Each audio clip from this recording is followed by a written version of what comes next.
जय आहूजा बेचारा नहीं है। जय आहूजा दुश्मनों की छाती पे भाले की तरह, महाराणा प्रताप की तरह भाला गाड़ के बात करेगा, दोनों हाथ में तलवार लेके बात करेगा और मां भवानी का छेका लगा के बात करेगा।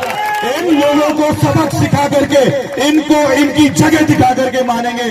मैं इतना ही कहूंगा कि अगर मेरी आंख में आंसू आएंगे तो भावनाओं के आएंगे, मेरी आंख में आंसू बेचारगी के नहीं आएंगे। ये मेरे कुलदीप जैसे शेर भाई मेरे साथ खड़े हैं। मैं सबको इतना ही कहूंगा कि आप सब लोग जय आहूजा हो आज के बाद में। मैं सबको इतना ही कहूंगा कि 1 लाख से ज्यादा वोट कैसे आएंगे, इसकी तैयारी करने के लिए मैं आपको परसों तक का समय दे रहा हूं। भाई घर की मुसीबत में करके भाई को भाई संभालता है कुलदीप जी, ये समय है जब आप खड़े हो गए साथ, है ना। तो मैं इतना ही कहूंगा कि मैं भाई साहब ने खुद कसम खाई और सबको आगे बढ़ा के कहा कि मैं माता जी की कसम खा रहा हूं, तुम भी माता जी की कसम खा लो, जिसको टिकट मिलेगी उसके साथ रहेंगे। मेरा प्रश्न ये है कि वचन भंग करने वाले, मंदिर और गुरुद्वारों में झूठी कसम खाने वाले, अपनी बात पे नहीं रहने वाले, पार्टी जिसकी कल तक माती आज पार्टी को डाकण बताने वाले लोग अगर सही हैं, तो क्या यही तरीका होना चाहिए? आपको ये तय करना है कि आपका नेतृत्व चरित्रवान, सच्चे और अच्छे लोग करेंगे या आपका नेतृत्व झूठे, मटकार, लंपट, कपटी, धोखा देने वाले और पीठ चुरा मारने वाले करेंगे। अगर आज इन झूठे लोगों का आपने साथ दिया तो कल आपके घर में आपका बच्चा आपसे झूठ बोलेगा, आप उस बच्चे को कैसे रोकोगे ये बता दो। कल आपका बच्चा आपको धोखा देगा, आप उसको रोकोगे तो वो भी तो कहेगा कि पापा जिसने रोज झूठ बोला, रोज झूठी कसम खाई, जब तुम्हारा नेता ही वो है तो मुझे झूठ बोलने से कैसे रोक रहे हो। ये बात का निर्णय आज आप सबको लेना है। मेरी पीड़ा ये नहीं है कि टिकट किसको दे दिया, मेरी पीड़ा ये है कि जब मैं सहजपुर में जाता हूं और वहां पे सहजपुर में भाई जयपाल के बुलावे पे जाता हूं और वहां पे जाके कहता हूं आप सरकारी जमीनों पे कब्जा मत करो, आप गोचरे पे कब्जा मत करो, आप इस तरीके की हरकतें मत करो। अगर ऐसी हरकतें करोगे तो ईंट का जवाब पत्थर से मिलेगा और समय आएगा तो हम इन कब्रों को भी उखड़वाना हमारी मजबूरी होगी। तुम्हारे गांव में 3-3 कब्रिस्तान है, वहां ले जाके क्यों नहीं दफनाते?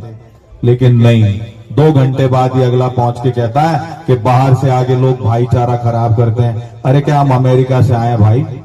मेरे पुर के खैरथल में रहते थे। 1993 में आहूजा साहब ने रामगढ़ से पहला चुनाव लड़ा। जब तुमको मुंह धोने के लक्षण नहीं थे तब आहूजा साहब पहला चुनाव लड़ चुके थे और हम उनको पहला चुनाव लड़ा चुके थे। तो तुम बताओगे कौन कहाँ का है? आज तक वाराणसी वालों ने जब मोदी जी को ये नहीं कहा कि आप बाहर से आके चुनाव लड़ रहे हो, तो खैरथल का रहने वाला आदमी अगर अपनी पूरी जिंदगी रामगढ़ में लगा देता है तो क्या हम बाहर के? ये प्रश्न आपसे पूछता हूं मैं। हमारे एससी के लोग हैं, एक हमारे राय सिख समाज के लोग हैं और एक हमारे ओड राजपूत समाज के लोग हैं। मैं जहां भी गया मैंने हमेशा गांव में लोगों को कहा कि इन समाजों की स्थिति सुधारने के लिए हमको जी जान से परिश्रम करना पड़ेगा। भाई चैन सुख यही होगा। उसके घर का रास्ता बंद कर दिया था कोयडा करमाली में, हालात वो बना दिए कि नसरू प्रधान को जाके गेट उतरवाने पड़े, रास्ता खुलवाना पड़ा और सारी दुनिया को व्हाट्सएप पे फोटो भेजे कि भैया कल बुलडोजर मत भेजना, हमने गेट उखड़वा दिया है। अपने इलाके में मैं दसियों करीब 70 ऐसे केस आपको बता सकता हूं पिछले 10 महीने के मेरे कार्यकाल के, जिन 70 जमीनें एससी समाज की और बाकी अन्य हमारे प्रजापत समाज की, राजपूत समाज की, मैंने पुलिस के और प्रशासन के जरिए उनसे खाली करवा के उनको उनका कब्जा वापस दिलाया, उनको उनका हक दिलाया। अपराध है? अगर ये अपराध है तो जय आहूजा को टिकट नहीं मिलना चाहिए। अगर चैन सुख के घर का कोयडा करमाली में रास्ता खुलवाना अपराध है तो जय आहूजा को टिकट नहीं मिलना चाहिए। अगर सरकारी जमीन पे जबरन कब्रिस्तान बनाने के प्रयास को रोकना अगर मैंने जिम्मेदारी करके उठाया ये जिम्मा, तो मेरे को टिकट नहीं मिलना चाहिए। अगर मैं आंख में आंख डाल के बात करने का हौसला रखता हूं और पार्टी में सिर्फ तरले खाने वाले और जूते चाटने वाले लोग ही चलेंगे तो मुझे टिकट बिल्कुल नहीं मिलना चाहिए।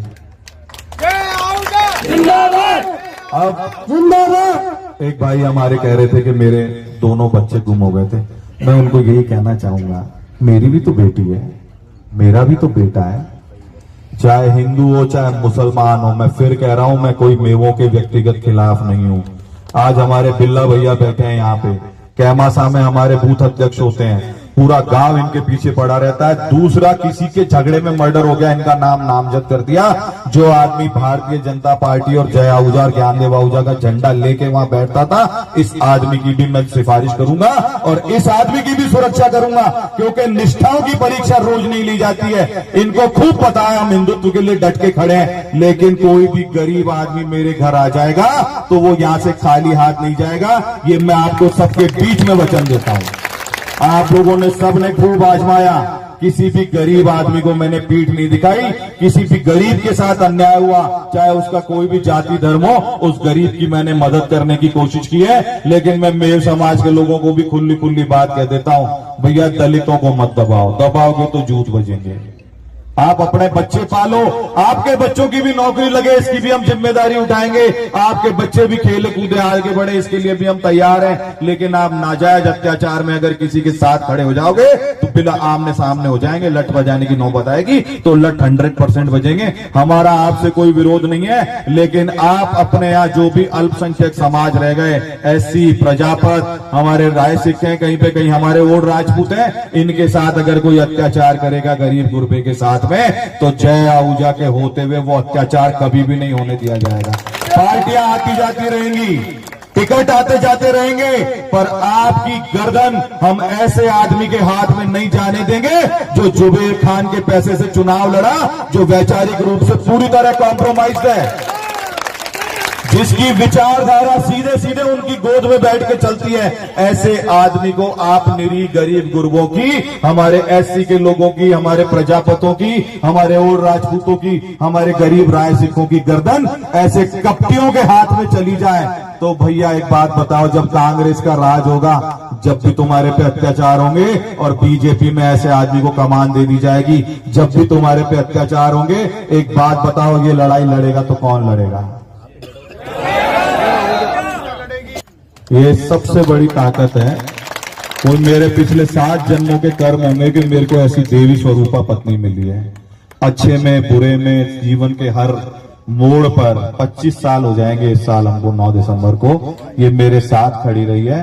तो मेरे साथ तो साक्षात देवी माँ की ताकत चल रही है। हमारी बहनें बैठी हैं यहाँ पे, हमारी माताएं बैठी हैं। ये रजनी दीदी तो सुबह सुबह ही आ गई थी रसगढ़ से कि भैया आप चिंता मत करो, जिसके साथ मातृशक्ति हो, जिसके साथ युवा शक्ति हो, जिसके सिर पे बड़े बुजुर्गों का आशीर्वाद हो, आप ये मान के चलो कि मेरी पीठ में जितने खंजर मारे गए थे 2023 के चुनाव में, रक्त बहता रहा और मैं हंसता रहा, खून रिश्ता रहा और मैं आपके सामने इनकी आंख में आंख डाल के खड़ा रहा। आप ही बता दो, मेरी जगह कोई और आदमी होता तो एक दिन भी यहां रुकता क्या?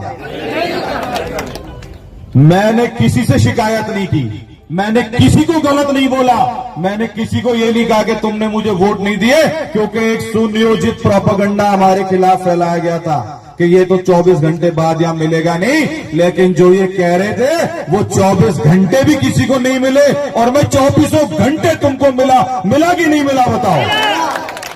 अगर मेरी आंख में आंसू आएंगे तो आप लोगों के लिए आएंगे। मैं आपको एक ही बात कह सकता हूं, मैं वचन का पक्का आदमी हूं, कभी किसी को धोखा नहीं देता। जो कहूंगा गर्दन कट जाएगी पर वो बात जरूर निभाऊंगा।